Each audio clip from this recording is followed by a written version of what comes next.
He disfrutado recientemente al encontrarme con algunas historias de tesoros escondidos en áticos y cámaras secretas, historias de herencias totalmente inesperadas y sorprendentes, como una caja de tarjetas de béisbol sin abrir que una persona encontró en el ático de su casa y ahora valen más de $1 millón.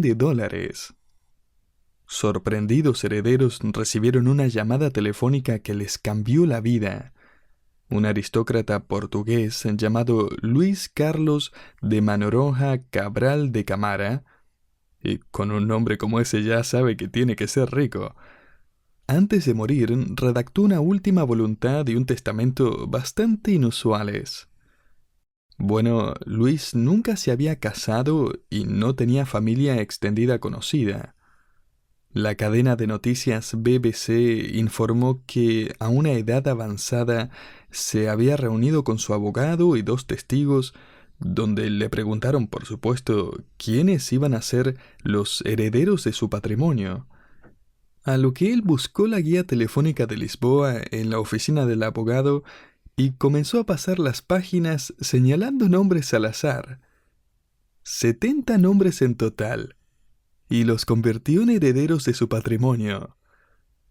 Cuando murió unos años más tarde, se contactó a las 70 personas.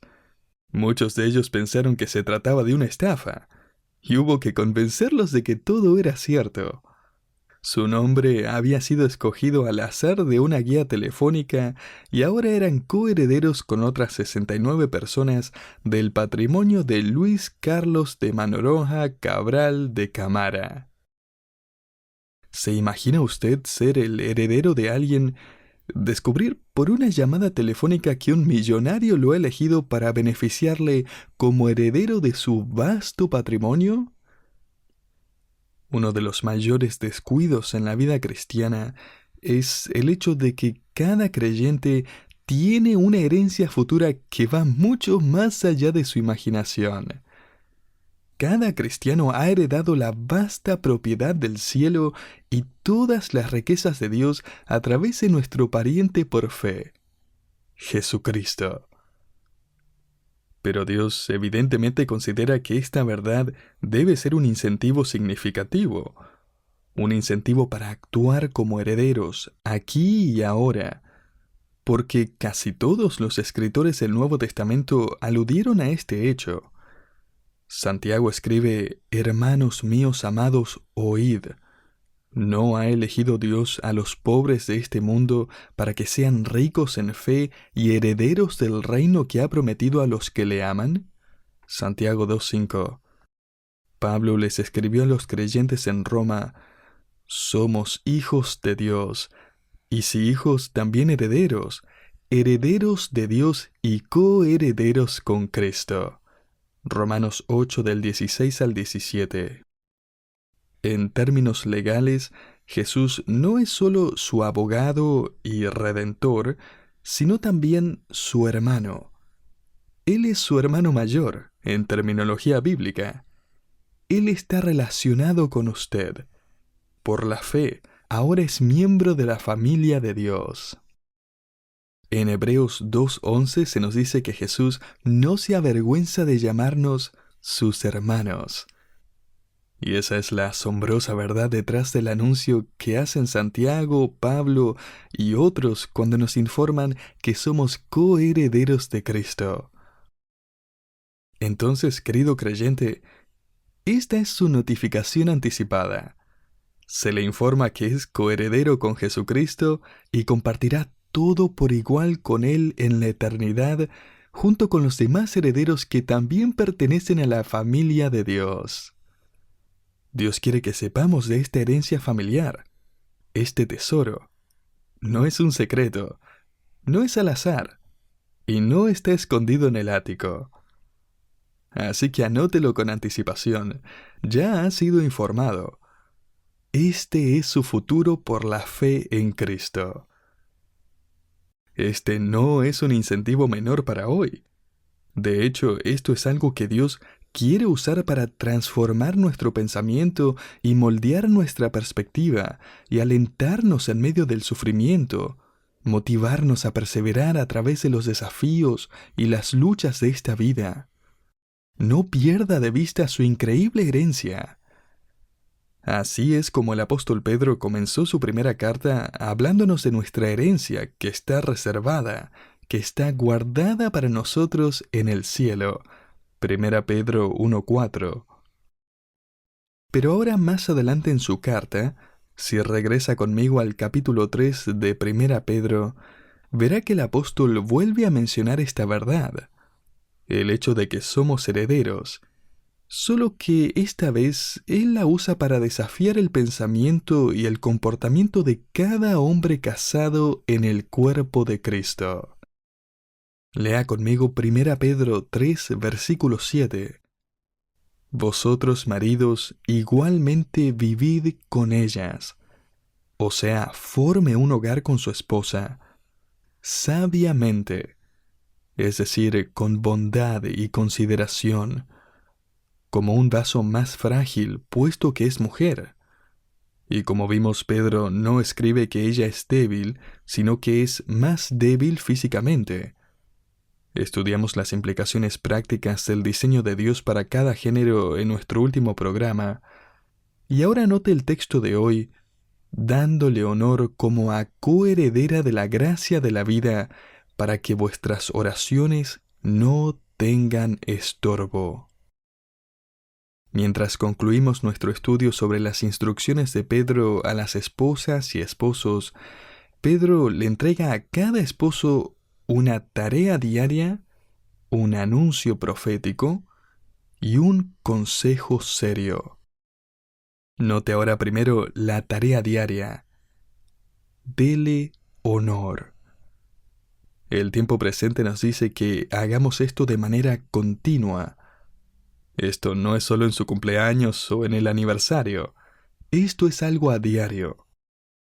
La palabra tiene la idea de asignarle a alguien el valor que se le debe. Lleva la idea de hacer una estimación de su valor que resulta ser muy alto. Y esta evaluación no se da porque usted es lo suficientemente amable. Esta evaluación está directamente relacionada con quién es ella. Y Pedro está a punto de decirnos quién es ella.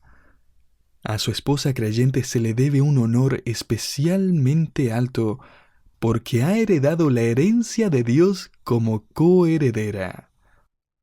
Hace unos meses mi esposa y yo tuvimos la posibilidad de hacerle unas importantes y necesarias renovaciones a nuestra casa y entre otras cosas modificamos una habitación para que se convierta en mi oficina y biblioteca. Ahora hago más estudio y trabajo desde la casa.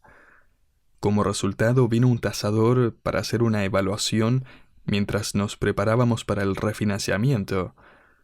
Era una joven con una tablet y cinta métrica en la mano. Era minuciosa y cuidadosa. Quería saber todo lo que le habíamos hecho a la casa, cada actualización y cambio. Evidentemente, cuanto mayor sea la tasación, mayor valor tendrá nuestra vivienda. Así que me puse a contarle de todo lo bueno que tiene nuestro hogar.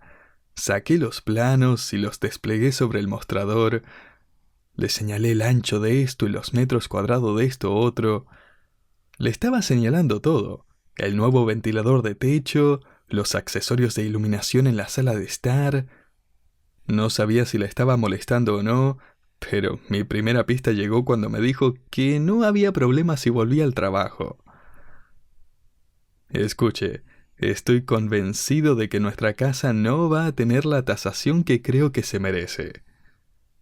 Probablemente voy a pasar los próximos 2 meses quejándome de que no consideraron esto y aquello, y que no se tuvo en cuenta esto otro, y que pasaron por alto aquello. Mi casa no va a tener la tasación que sé que se merece. Así que aquí está la pregunta. ¿Está evaluando usted a su esposa de la manera que Dios sabe que se merece? Él, a través del apóstol Pedro, les está diciendo a los esposos que les den honor, que las valoren como se merecen. Muéstrele honor al más alto grado. Y entienda esto, Pedro no les está diciendo a los esposos que decidan si sus esposas se han ganado o si se merecen esta alta evaluación. Les está diciendo que les den este tipo de honor todos los días y que actúen consecuentemente solo porque ella es una esposa creyente. Permítame cambiar la analogía por un momento y decirle que esta palabra para honor se usaba en los días del Nuevo Testamento para describir un gran tesoro o una valiosa piedra preciosa. Entonces, ¿cómo puede cumplir esta tarea diaria de tratar a su esposa como un tesoro valioso? Bueno, para empezar, si tiene algo que realmente atesora, eso se va a reflejar en la forma en que habla de ello, ¿no? Entonces, ¿cómo habla de su esposa en el trabajo, cuando está con sus amigos, frente a sus hijos, con su familia extendida?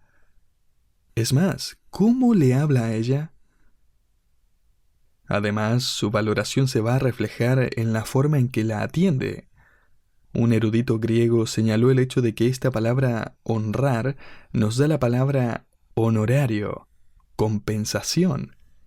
Tiene un trasfondo financiero que tiene que ver con el dinero. Y las esposas dicen, me gusta hacia dónde se dirige esto. Cariño, despierta.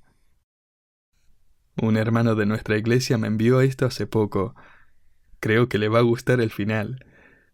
Un hombre llamado Douglas Smith estaba en su lecho de muerte y sabía que el final estaba cerca. La enfermera, su esposa, su hija y sus 2 hijos estaban con él en el dormitorio esperando su último aliento. En un momento él se incorporó y le pidió a la enfermera que escribiera sus últimos deseos.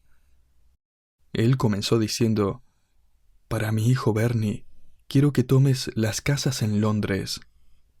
Para mi hija Silvia, los apartamentos en el extremo oeste. A mi hijo Jamie, todas las oficinas en el centro de la ciudad. Y a Sarah, mi querida esposa, que ella se quede con todos los edificios residenciales a la orilla del río». Y con eso respiró por última vez. La enfermera quedó impresionada por la generosidad de estos últimos deseos y le dijo a su esposa, «Señor Smith, su esposo fue un hombre increíble, generoso, considerado por haber trabajado tan duro y luego darles a ustedes y a sus hijos todas estas propiedades». La esposa respondió, «En realidad no, solo tenía una gran ruta para repartir periódicos». Ahora, en lugar de referirse simplemente a propiedades o dinero, la palabra que usa Pedro se relaciona con proteger, con guardar y proveer para ella como usted protegería, guardaría y proveería para algo que atesora. Uno guarda las joyas costosas en recipientes o cajones cubiertos de tela. Guarda los pasaportes y escrituras en lugares seguros. Pone fotografías especiales en marcos, guarda artículos de valor en lugares seguros, no los deja tirados por ahí. No trata su tesoro con descuido. Entonces, ¿cómo está protegiendo, custodiando, manteniendo y cuidando su relación con su esposa? ¿Qué valor le ha asignado? ¿Y por qué cree Dios que ella merece un trato honorable? ¿Por qué cree Dios que su esposa es digna de la más alta valoración? Mire más adelante en el versículo 7. Dele honor como a coheredera de la gracia de la vida. Entonces Pedro le da al esposo una asignación diaria y ahora le da un anuncio profético. Ella ha heredado igualmente el don de la vida. En otras palabras, su esposa es coheredera de una vida que, en su máxima manifestación, va a tener lugar en la eternidad. Hermano, usted no solo está casado con una mujer, usted está casado con una heredera real que va a vivir para siempre. Pedro le está recordando a cada esposo creyente de cada esposa creyente que en realidad la está acompañando en su camino hacia el momento en que la entregará a su esposo y Señor. Así que, ¿cómo está cuidando a un futuro miembro del cortejo nupcial del cielo? Mientras que a los esposos se les ha dado mayor autoridad y responsabilidad como cabeza del hogar, como hemos visto ya, cuando se trata del Evangelio y los privilegios espirituales y la importancia eterna, y una corona y un trono en el reino venidero, los esposos y las esposas son corregentes, son coherederos con Cristo. No tengo dudas de que cuando se leyó esta declaración por primera vez en el primer siglo, esto debe haber causado un gran revuelo. Puedo imaginarme a las mujeres atónitas, sorprendidas, emocionadas, desconcertadas ante este anuncio profético. Debe comprender que el Evangelio elevó a las mujeres a un nivel completamente nuevo, algo que nunca antes se había visto. Cualquiera que le diga que el cristianismo ha reprimido a las mujeres no conoce ni su historia o su doctrina. Viaje en el tiempo a las culturas griega y romana y verá que las esposas llevaban vidas miserables. No tenían derechos personales, no tenían protección legal, eran explotadas y se les daba los trabajos más desagradables en el hogar. Sus maridos griegos y romanos las consideraban muy inferiores en estatus y valor. Incluso en la cultura judía durante los días de los apóstoles, las mujeres judías no eran tratadas bien. No tenían derechos legales y el divorcio estaba fuera de control. Un hombre se podía divorciar por casi cualquier cosa que no le gustara de su esposa. Incluso hoy en día, en culturas sin influencia cristiana, a las mujeres se les sigue negando el mismo valor y derechos personales que los hombres. Agrega a eso la falta de equidad legal. Hasta el día de hoy, los derechos de herencia son la mitad de los varones en el mejor de los casos.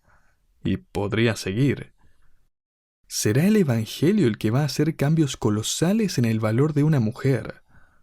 Un historiador escribió que el nacimiento de Jesucristo fue el punto de inflexión en la historia de la mujer. El Evangelio ordena al esposo a que ame a su esposa como se ama a sí mismo, o mejor aún, como su Señor ama a la iglesia. Efesios 5:25. El Evangelio informa a las mujeres que su herencia en el reino venidero no es ni la mitad ni menos que la de los hombres. Son igualmente coherederas en ese reino venidero y glorioso. 1 Pedro 3:7. ¿Cuál es el valor de una mujer? Pedro está entregando un anuncio profético que cambia el precio y la perspectiva que los hombres han tenido sobre su valor. Hace poco leí acerca de un hombre que heredó una manta de su tía y nunca le había dado mucha importancia. De hecho, generalmente la arrojaba sobre una silla en el dormitorio donde había permanecido durante años, hasta que llegó un programa de televisión a su ciudad que iba en busca de antigüedades.